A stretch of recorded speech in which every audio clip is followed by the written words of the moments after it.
It was within a few centuries after Noah and his family departed from the ark that the people of the world were of one language.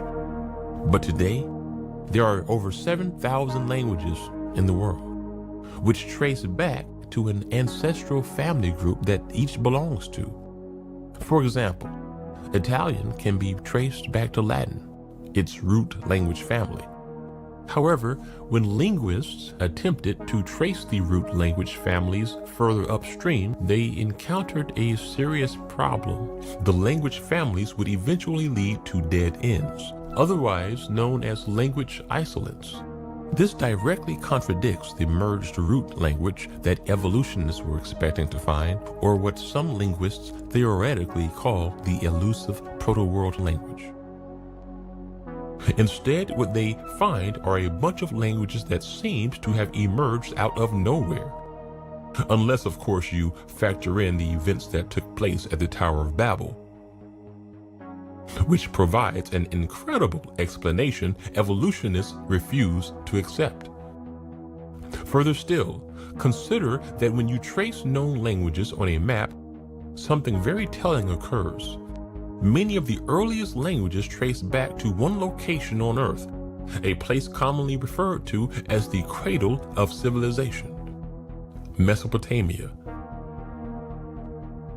And what's also revealing is that the time frame of many languages also trace back to that approximate point in time, which is just after the flood and Tower of Babel in the 3rd millennium BC. Furthermore, linguists believe that approximately 94 proto-language families should exist in theory, and they also believe that this number may lower over time, as more research leads to more mergers. By no coincidence, there are approximately 70 people groups in the biblical table of nations, recorded in the Bible around the time of the Babel event. What are the odds that the estimated root language families so closely reflect the same number of the nations the Bible lists at the time of the Tower of Babel? And what's more is that these people groups also have myths and legends within their cultures of both an ancient flood that destroyed the world and a time when their ancestors attempted to build a tower. These stories, of course, vary, but the core elements tend to remain intact, with the Cherokee and other Native American tribes even including that their language was once changed much earlier in history, as only one example of hundreds.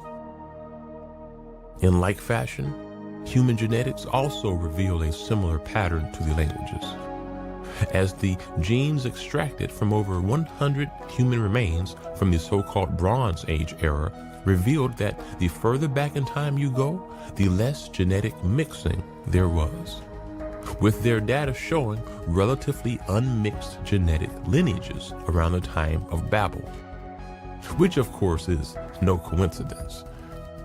Only God's supernatural intervention can explain the multifaceted bottleneck we see across so many fields of science. It was at this event that God changed the entire course of human history once again. It was also after Babel that God instituted human government, and at a time when nationalism is being attacked by those wishing to establish a one-world government, it is important to remember that it was God who divided the world into nations. It was God who was against the man-centered, godless society mankind was beginning to fashion. And as any historian will tell you, history has a way of repeating itself.